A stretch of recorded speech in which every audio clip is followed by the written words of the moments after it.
दोस्तों आज मैं आपको हिंदू धर्म से जुड़े कुछ ऐसे इंटरेस्टिंग फैक्ट्स बताने जा रहा हूं जिनके बारे में शायद ही आपने कभी सुना होगा। अगर आप अपने आप को एक सच्चा हिंदू मानते हैं तो इस वीडियो को आखिर तक जरूर देखिएगा। तो चलिए बढ़ते हैं वीडियो की ओर।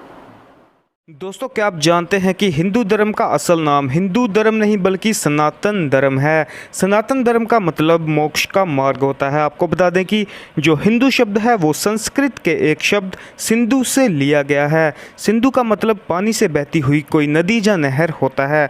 भारत में पुराने समय में जो लोग इंडस वैली के आसपास रहते थे उन्हें ग्रीक्स हिंदू कहकर पुकारते थे और यहीं से हिंदू शब्द या हिंदू धर्म की उत्पत्ति हुई। दोस्तों हिंदू धर्म में जितनी भी स्क्रिप्चर्स वेद और मंत्र हैं वो सभी संस्कृत भाषा में ही लिखे गए हैं। दोस्तों संस्कृत भाषा दुनिया में बोले जाने वाली सभी भाषाओं में सबसे पुरानी है। इस भाषा का इतिहास लगभग 3500 साल तक पुराना है।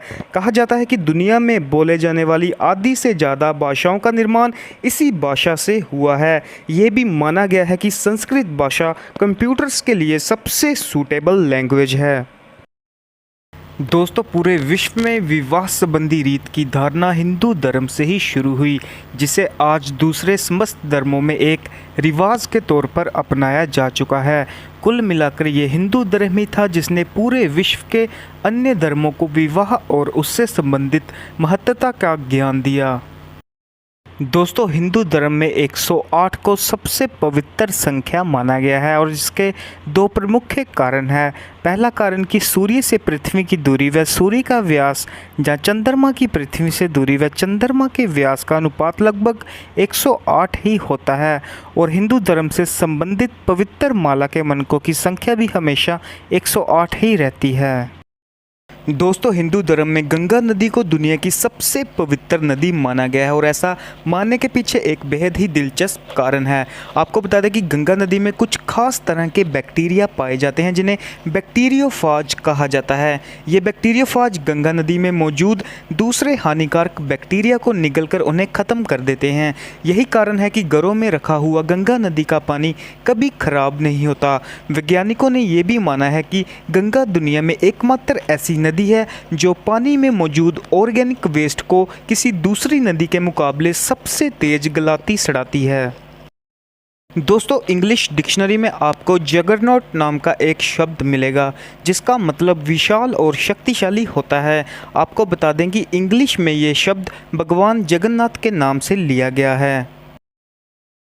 दोस्तों हिंदू धर्म में ओम को सबसे पवित्र शब्द या सिंबल माना जाता है। किसी भी मंत्र के उच्चारण से पहले ओम शब्द जरूर बोला जाता है। कहा जाता है कि जब ओम का उच्चारण किया जाता है तो इसकी वाइब्रेशनल फ्रीक्वेंसी 432 हर्ट्ज होती है और ब्रह्मांड में मौजूद हर एक वस्तु की वाइब्रेशनल फ्रीक्वेंसी भी 432 हर्ट्ज है।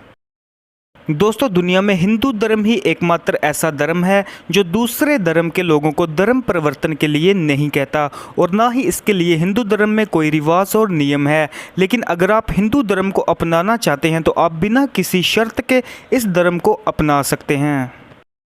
दोस्तों वैज्ञानिकों के अनुसार सूर्य और पृथ्वी के बीच की दूरी लगभग 15 करोड़ किलोमीटर है, लेकिन सैकड़ों साल पहले ही तुलसीदास द्वारा लिखी गई हनुमान चालीसा के एक दोहे में यह बता दिया गया था कि सूर्य और पृथ्वी के बीच की दूरी कितनी है। तुलसीदास द्वारा लिखी गई हनुमान चालीसा के 18वीं चौपाई में सूर्य और पृथ्वी के बीच की दूरी का वर्णन किया गया है।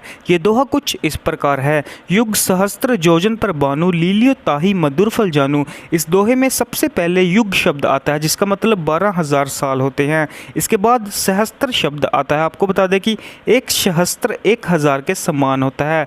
इसके बाद योजन शब्द आता है। आपको बता दें कि एक योजन 8 मील के बराबर होता है और बानु सूर्य को कहा जाता है। दोस्तों युग सहस्त्र और योजन इन तीनों को अगर आपस में मल्टीप्लाई किया जाए तो जो उत्तर आता है वो है 9 करोड़ 60 लाख मील। आपको बता दें कि 1 मील 1.6 किलोमीटर के बराबर होता है। अगर 9 करोड़ 60 लाख मील को 1.6 के साथ मल्टीप्लाई किया जाए तो जो उत्तर आता है वो लगभग 15 करोड़ किलोमीटर के आसपास आता है। दोस्तों इसी के आधार तुलसीदास ने बता दिया था कि सूर्य और पृथ्वी के बीच की दूरी लगभग 15 करोड़ किलोमीटर के पास है। दोस्तों, विश्व में एकमात्र हिंदू धर्म ही ऐसा है जिसमें नारी को शक्ति का प्रतीक माना गया है। इससे संबंधित आपको प्राचीन हिंदू पुराणों में बहुत से लेख मिल जाएंगे जिसमें एक नारी को शक्ति जान देवी का रूप माना जाता है। ऐसा आपको विश्व के किसी दूसरे धर्म में देखने को नहीं मिलेगा। तो ये थी दोस्तों हमारी जानकारी। आशा करता हूँ कि आपको जरूर पसंद आई होगी। वीडियो को ज़्यादा से ज़्यादा लाइक और शेयर करें और इस तरह की और इंटरेस्टिंग वीडियोस देखने के लिए हमारे चैनल को सब्सक्राइब करना ना भूलें। धन्यवाद।